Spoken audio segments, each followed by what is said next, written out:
The soft beeping of medical equipment pierced the hushed atmosphere of the Martinez mansion's master bedroom. Winter sunlight filtered through heavy silk curtains, casting long shadows across the Persian carpets that had witnessed decades of family history. Here, in Boston's prestigious Beacon Hill neighborhood, the Martinez family's saga was about to take an unexpected turn. Richard Martinez, once a towering figure in Boston's business world, and the visionary behind Martinez Enterprises, lay still against Egyptian cotton sheets, his breath shallow and irregular. The cancer that had been quietly consuming him for months had finally gained the upper hand, reducing this giant of industry to a frail shadow of his former self. His silver hair, once perfectly coiffed for board meetings and charity galas, now lay limp against the monogrammed pillowcase. Through the mansion's ornate hallways, the click of expensive shoes echoed as his children arrived. Emma Martinez entered first, her warm brown eyes, so like her father's, rimmed with exhaustion. Her simple black dress spoke of practicality rather than wealth, a stark contrast to the opulent surroundings. As a social worker, she had always been the family's black sheep, choosing to help others rather than build the family empire. Moments later, James Martinez strode in, his bespoke suit and leather briefcase screaming of old money and corporate success. As the heir apparent to Martinez Enterprises, he carried himself with the confidence of a man who had never questioned his place in the world. The siblings exchanged terse nods, years of unspoken tensions hanging between them like heavy curtains. Margaret, the family's long-time executive assistant, watched from the doorway, her face a mask of professional composure hiding decades of family secrets. She alone knew what Richard's final plans held, and as she observed the contrasting figures of Emma and James at their father's bedside, she silently counted down to the moment when everything would change. The tension in Richard Martinez's bedroom was thick enough to cut with the ceremonial letter opener that sat unused on his mahogany desk. Emma perched on the edge of her father's bed, gently dabbing his forehead with a cool cloth, while James paced near the floor-to-ceiling windows, his Italian leather shoes wearing an invisible path in the plush carpeting. "The board meeting is in an hour," James muttered, checking his watch for the 5th time. "Someone needs to be there to reassure the shareholders." Emma shot him a withering look. "Our father is dying, James. The shareholders can wait." Richard stirred at their voices, his papery eyelids fluttering. "Emma," he whispered, reaching out with a trembling hand. "I'm here, Dad," she said softly, taking his hand in hers. The simple gesture transported her back 20 years, to a sunny afternoon in the mansion's sprawling garden. She had been 10, crying over a scraped knee from falling off her bicycle. Richard, still in his business suit, had knelt beside her, not caring about the dirt staining his expensive trousers. "Sometimes the hardest falls teach us the most important lessons," he'd said, helping her up. That was before the company had consumed him, before board meetings became more important than birthday parties. James's sharp voice cut through the memory. "The company won't run itself, Emma. Some of us have actual responsibilities." "Like those responsibility you showed last quarter." Margaret's quiet voice from the doorway made both siblings turn. The executive assistant stood there, her silver hair pulled back in its usual immaculate bun, her iPad clutched to her chest like a shield. For 30 years she had been Richard's right hand, the keeper of both corporate and family secrets. James's face flushed. "I don't know what you're implying." "Children," Richard's weak voice silenced them all. "Margaret, the envelope." Margaret moved to Richard's side, opposite Emma. Her heels clicked precisely on the hardwood floor, the same steady rhythm that had echoed through Martinez Enterprises halls for 3 decades. She placed a gentle hand on Richard's shoulder, and Emma noticed something pass between them, a look of understanding born from years of shared confidences. "Not yet," Sir Margaret said softly. "When the time is right." Another memory washed over Emma, her 16th birthday. She'd found Margaret in the kitchen late that night, long after the party had ended. The usually composed assistant had been crying, clutching a photo of Richard's late wife, Emma, and James's mother. "Your father loves you both so much," Margaret had said, quickly wiping away her tears. "Sometimes love makes us do complicated things." Now, watching Margaret's careful movements around her father's bed, Emma wondered about all the things the assistant had witnessed over the years. The merger deals, the family fights, the slow dissolution of the warm father she'd once known into the corporate titan he'd become. James Richard called, his voice stronger for a moment, The Thompson contract. All taken care of, Dad James replied smoothly, moving closer to the bed. Signed and delivered last week. 40 million in pure profit.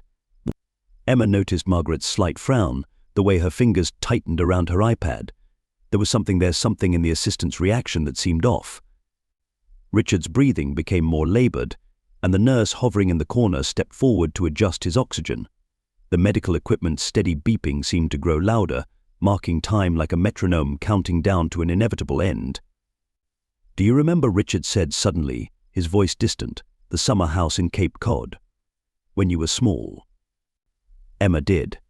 Weekends spent building sandcastles while their father pointed out cargo ships on the horizon, teaching them about global trade routes. James learning to sail in the small boat their father had restored. Family dinners on the wraparound porch, their mother's laugh carrying across the water. "The company wasn't everything then," Emma said softly. James snorted. "And look how far we've come since those days. Martinez Enterprises is now worth." "Worth isn't always measured in dollars," Margaret interrupted, her voice carrying an unusual edge. She placed a hand on Richard's shoulder, and he nodded slightly, some unspoken message passing between them. The nurse stepped forward again. "Mr. Martinez needs to rest now." As Emma stood to leave, her father caught her hand one last time. "The phone," he whispered, his eyes intense despite his weakness. "Remember the phone?" She nodded, not understanding, while James was already halfway to the door, his cell phone in hand, no doubt calling in to the board meeting. Margaret watched them go, her face unreadable. In her precise handwriting, she made one final note on her iPad, then squared her shoulders, preparing for what was to come. The mahogany-paneled conference room at Blackwood Associates law firm felt suffocating. Emma sat straight-backed in her chair, hands folded in her lap, while James lounged in his seat opposite her, radiating the easy confidence of a man who had never doubted his place in the world. Natural light streamed through floor-to-ceiling windows, illuminating the dust motes that danced in the air like tiny stars in a corporate galaxy. Mr. Harrison, their father's longtime attorney, adjusted his wire-rimmed glasses and cleared his throat. The thick envelope bearing the Martinez family seal lay before him like a harbinger of destiny. Margaret sat quietly in the corner, her face impassive, but her eyes never leaving Emma. "Shall we begin?" Mr. Harrison's voice carried the weight of 30 years of family legal matters. "Being of sound mind and body, Richard Martinez hereby declares this to be his last will and testament."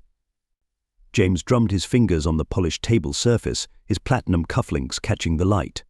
Emma noticed his new tie bought specifically for this occasion, no doubt. Their father wasn't even cold in his grave. "To my son, James Martinez, Mr. Harrison continued, "I leave Martinez Enterprises and all associated holdings, valued at approximately $500 million, including but not limited to the main corporate headquarters in Boston, satellite offices in New York, London, and Singapore, all subsidiary companies, investment portfolios." The list went on, each item adding to James's already substantial net worth. His smile grew wider with every mention, like a child on Christmas morning discovering an endless supply of presents. Emma sat quietly, her father's last whispered words about the phone echoing in her mind. She'd expected this, hadn't she? She'd chosen a different path long ago, when she'd announced her intention to pursue social work instead of business school.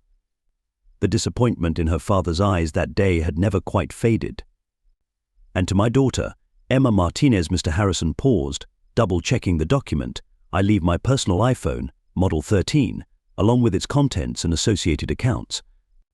The silence that followed was deafening. James's laugh broke it like a hammer through glass. "An old phone," he leaned back, adjusting his Patek Philippe watch. "Oh, that's perfect. Guess Dad finally found something worth exactly what you contributed to the family business, sis." Emma reached for the phone that Mr. Harrison held out, its black screen reflecting her composed expression. She noticed Margaret shifting slightly in her seat, her fingers tightening around her ever-present iPad. Is that all?" James asked, barely containing his glee. "No contested clause? No secret trust fund? Not even a spare beach house for our resident humanitarian?" Mr. Harrison nodded solemnly. "The will is quite clear and legally binding. All other assets have been designated to James or to various charitable foundations. Emma stood, tucking the phone into her purse. "Thank you, Mr. Harrison. Is there anything else I need to sign?" The attorney shuffled some papers. "Just these release forms, and you'll be free to go." As Emma signed where indicated, she felt James's eyes on her, waiting for the breakdown, the accusations, the scene that would give him one more reason to feel superior. She wouldn't give him the satisfaction. "Congratulations, James," she said quietly, gathering her things. "I know you'll do what you think is best with it all." She turned to leave, but Margaret's voice stopped her. "Emma, wait." The executive assistant approached, pressing a small envelope into her hand. "Your father asked me to give you this. Don't open it until you're home." James snorted. "What's that?" "The password to his Netflix account." Emma pocketed the envelope without a word and walked out of the conference room, her heels clicking against the marble floor. Behind her, she could hear James already on the phone, announcing his triumph to someone, probably his broker or his latest girlfriend. As the elevator doors closed behind her, Emma finally let out a long breath. The phone in her purse felt impossibly heavy for such a small device. Her father had always been a deliberate man. Nothing he did was without purpose. Remember the phone, he'd said. And now, she would dot Emma's small apartment in South End felt like a different world compared to the opulent Martinez mansion. She hung her coat on the worn hook by the door, kicked off her sensible heels, and made her way to her tiny kitchen. The familiar space, with its second-hand furniture and walls covered in social work degrees and thank you cards from clients, offered more comfort than all the marble halls of her childhood home. Setting her father's iPhone and the mysterious envelope on her kitchen table, Emma made herself a cup of chamomile tea, a habit she'd picked up from Margaret during late nights at the office before she'd chosen her own path. The steam rose in lazy spirals as she stared at the phone, gathering her courage. With slightly trembling fingers, she pressed the power button.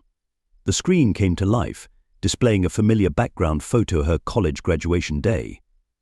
She was beaming in her cap and gown, her father's arm around her shoulders. It was one of the last times she'd seen genuine pride in his eyes before she'd announced her decision to pursue social work instead of an MBA. The envelope from Margaret contained a single handwritten note in her father's bold script.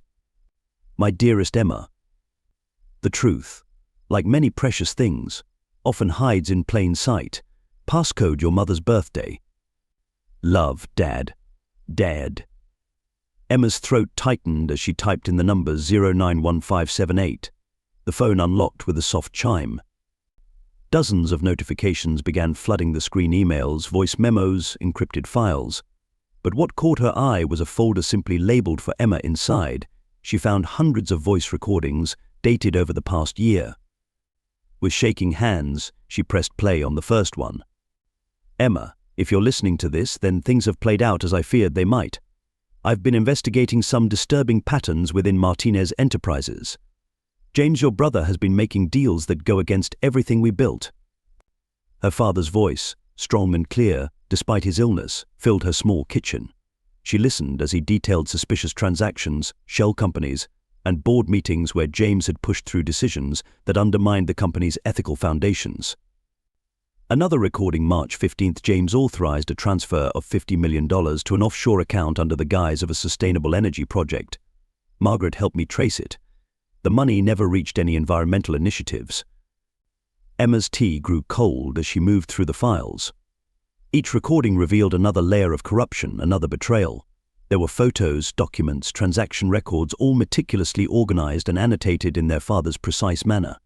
Between the damning evidence, she found personal messages. "I remember the day you told me about choosing social work. I acted disappointed, Emma, but part of me was proud.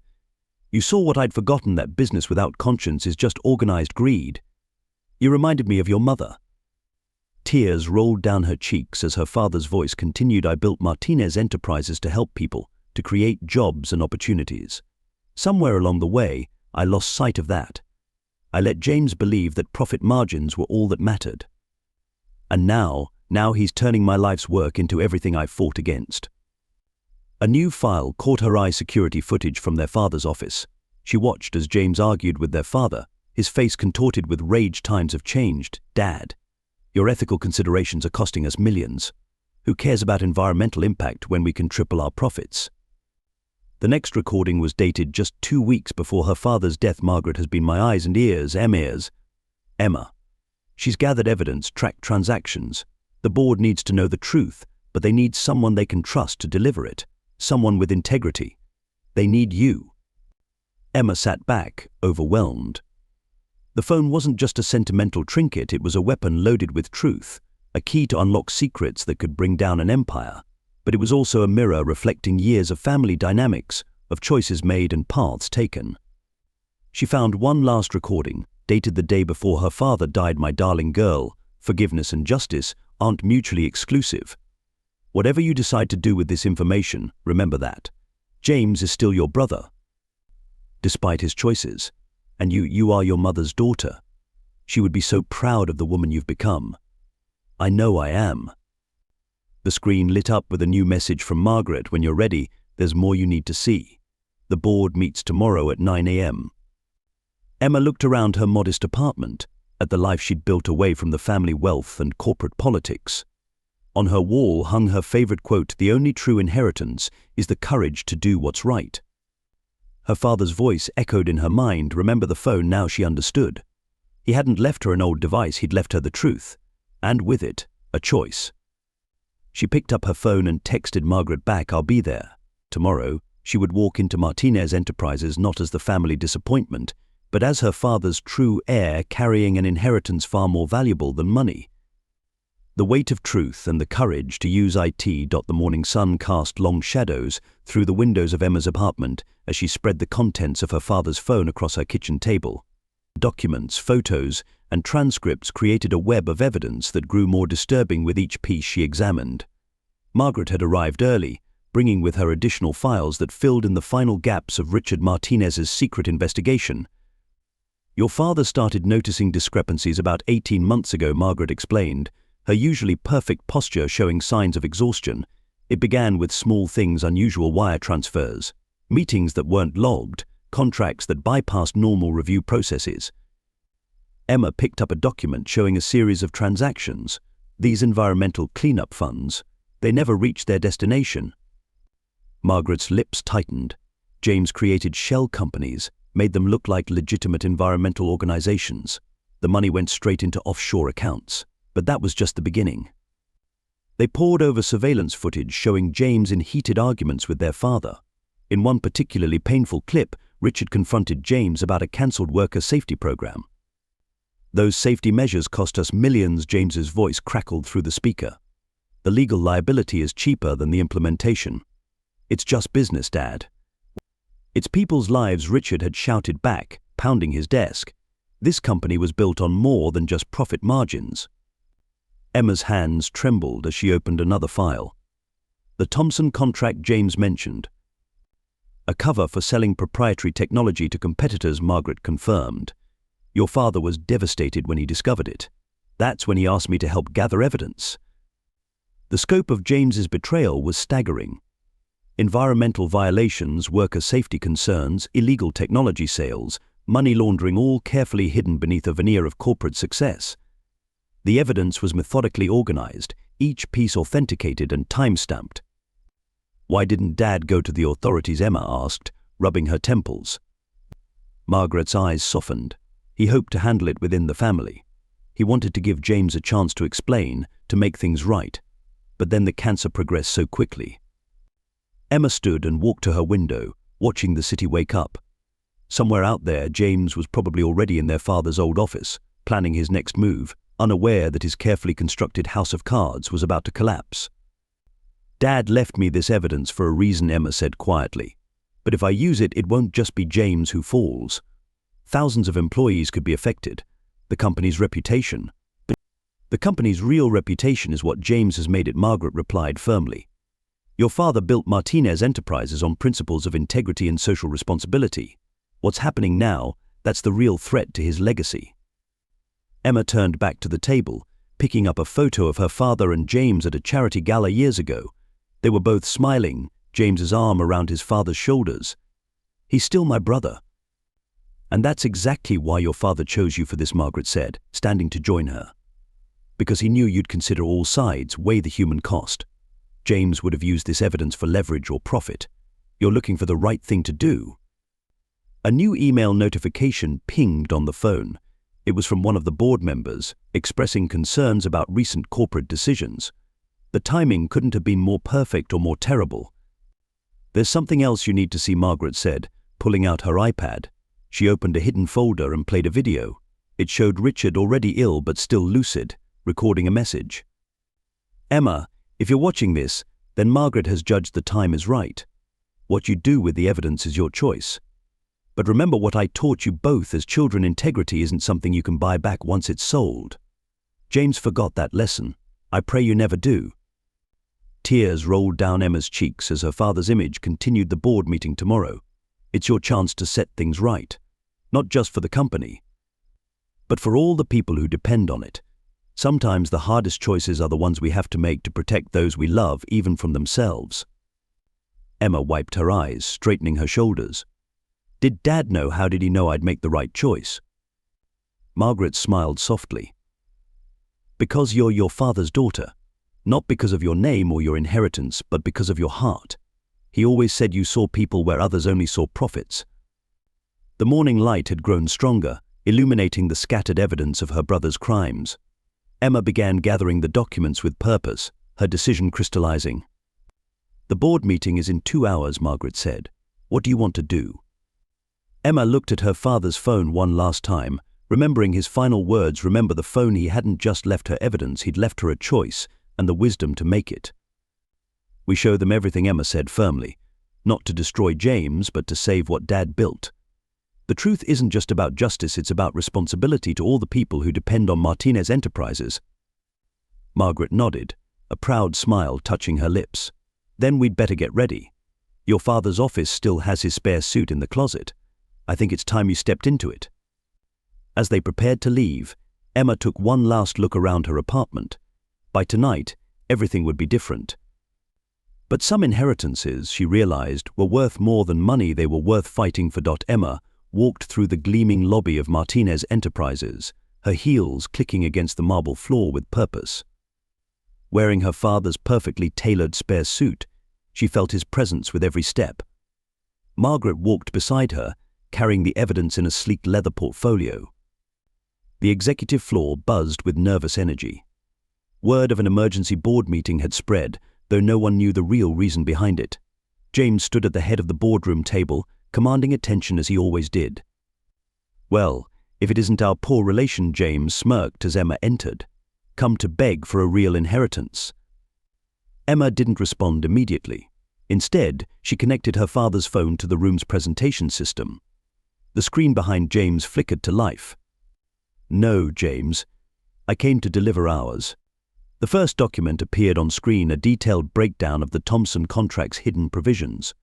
James's smile faltered. "What is this?" he demanded, but Emma continued, her voice steady. 18 months of systematic fraud, environmental violations, and corporate theft. Dad knew everything, James. He documented all of it. The board members leaned forward as more evidence appeared: offshore accounts, falsified safety reports, illegal technology sales. James's face went from confused to angry to ashen as his carefully constructed world began to crumble. "You can't prove any of this," he snarled, but Margaret stepped forward. "I can," she said quietly. "I helped Richard gather every piece of evidence. Everything is authenticated, time-stamped, and verified." "This is ridiculous." James slammed his hand on the table. "She's bitter about her inheritance. This is nothing but a sad attempt to—" "To what?" James. Emma interrupted. "To protect Dad's real legacy, the one you've been destroying piece by piece." She played the video of their father confronting James about the worker safety program. The board chairman's face darkened as James's recorded voice filled the room. "The legal liability is cheaper than the implementation." "Mr. Martinez," the chairman's voice was ice. "Explain yourself." James straightened his tie, trying to regain control. "This is business. I made decisions to maximize profit, to keep us competitive. Dad was losing his edge, becoming soft. He was becoming human again." Emma cut in. "He remembered why he built this company in the first place, to create something that helped people, that stood for more than just profit." She played their father's final message to the board. Richard's face appeared on screen, gaunt but determined. I built this company on principles of integrity and responsibility. If you're seeing this, then Emma has chosen to honor those principles, even at great personal cost. The evidence she presents is true. The choice of how to proceed is yours. But remember, our legacy isn't measured in dollars, but in the lives we touch. James lunged for the presentation controls, but 2 board members blocked his path. "You can't do this," he shouted at Emma. "I'm the CEO.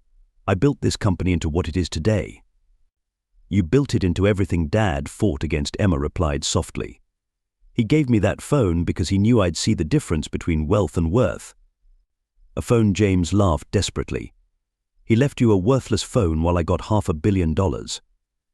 "No, James, he left me the truth, and now everyone knows it." The chairman stood. "In light of this evidence, I call for an immediate vote of no confidence in James Martinez's leadership. Security will escort him from the building while we contact the proper authorities." As security approached, James's desperation turned to rage. "You're nothing," he spat at Emma.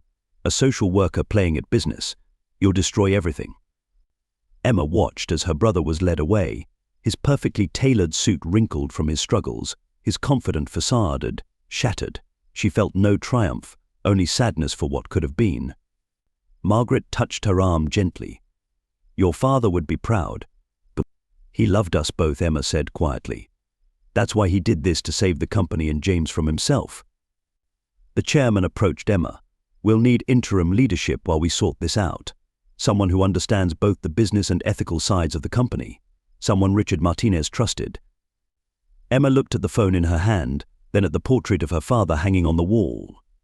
His eyes seemed to twinkle with that old wisdom she remembered from childhood.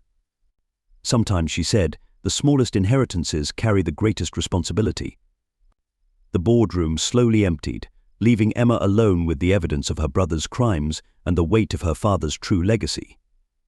Outside the window, Boston's skyline stretched toward the future, a future she would now help shape, guided by principles worth more than any fortune. In the days following the confrontation, Martinez Enterprises' executive floor became a hub of frantic activity.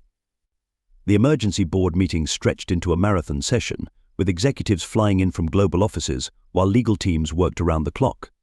Emma sat at the center of it all, her father's phone still close at hand.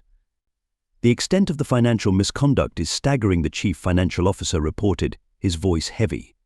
"Nearly $300 million in misappropriated funds spread across dozens of shell companies." Margaret stood before the board, her testimony painting a detailed picture of James's systematic dismantling of the company's ethical framework.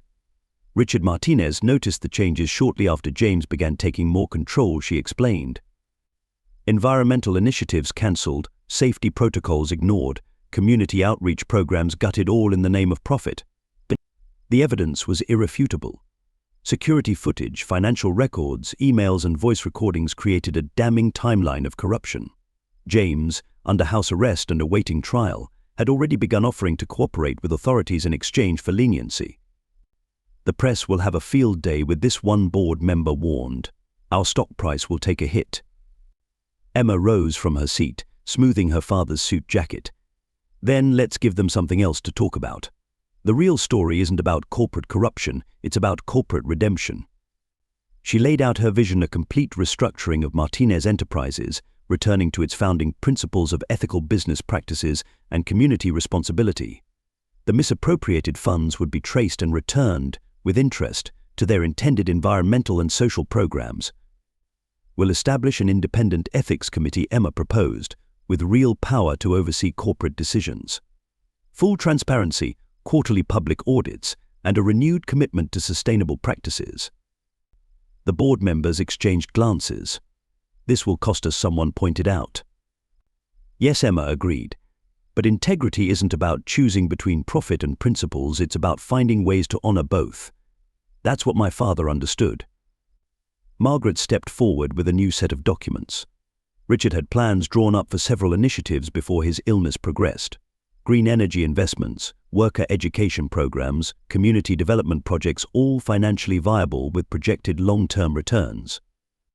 The chairman studied the proposals. "These could work, but we'll need strong leadership to implement them. someone who understands both the business and humanitarian sides. All eyes turned to Emma. She felt the weight of their expectations, remembering her father's words about responsibility and legacy. "I'll accept the position," she said firmly, "on one condition. Part of the recovered funds goes to establishing a foundation for corporate ethics and social responsibility. We make this story about moving forward, not just accounting for the past." The vote was unanimous. As the meeting adjourned, Margaret approached Emma with tears in her eyes. "Your father knew this day would come," she said softly. "He told me once that true wealth isn't what you gain, but what you give back." Emma looked around the boardroom, seeing it through new eyes. The place where her father had built his dream, where James had nearly destroyed it, and where now she would forge a new path. "What about James?" Margaret asked gently. Emma sighed, touching her father's phone. "We don't cover anything up. He faces the consequences of his actions, but we also offer him a chance at redemption if he's willing to earn it."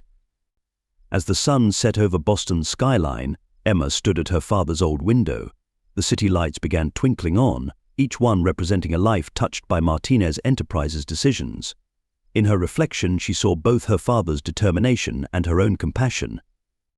The phone buzzed with a message from the ethics committee. They were ready to begin review of the new initiatives. Emma smiled, remembering her father's final lesson: sometimes the smallest inheritance is a phone, a principle, a choice carried the greatest power to change the world. She turned from the window, ready to build something new from the foundations her father had laid, something that measured success, not just in profits, but in lives improved and principles upheld. 1 year after the dramatic events at Martinez Enterprises, Emma sat in her father's old office. Now hers, holding the iPhone that had changed everything. The company had not only survived the scandal but emerged stronger, its new ethical framework becoming a model for corporate responsibility. She opened the last voice memo she'd discovered, saved for this moment. "My dearest Emma, if you're listening to this, you've already proven what I always knew, that true inheritance isn't measured in dollars but in character. I watched you choose your own path, staying true to your principles, even when it meant walking away from wealth and power. That's when I knew you were the one who could save our family's real legacy. James will need time to understand what I've done. Perhaps he never will. But I'm leaving him something too, the chance to learn what you've always known, that success without integrity is failure in disguise. I built Martinez Enterprises from nothing, but you've rebuilt it into something far greater than I ever managed. You've transformed my life's work into what it should have been all along, a force for positive change. Be kind to your brother, Emma. Not because he deserves it, but because kindness to those who don't deserve it is the truest test of character. I love you both, always. Dad." Emma wiped away tears as Margaret entered with the latest company reports. The ethics committee's oversight had helped restore public trust, and their new initiatives were showing promising results. She picked up her phone and dialed a familiar number. After 3 rings, a voice answered. "James? It's Emma. I've been thinking, would you like to have coffee, just to talk?" There was a long pause before her brother responded, his voice quieter than she'd ever heard it. "I'd like that." As she ended the call, Emma looked at the family photo on her desk, her father, James, and herself in happier times. Maybe some inheritances took time to understand. Maybe some legacies weren't about what you received, but what you chose to give back. The sun set over Boston, painting the sky in shades of promise. On Emma's desk sat 2 items: her father's old phone and a framed quote that had once hung in her small apartment.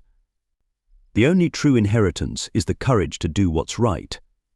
She smiled, knowing that of all her father's gifts, this was the one that mattered most.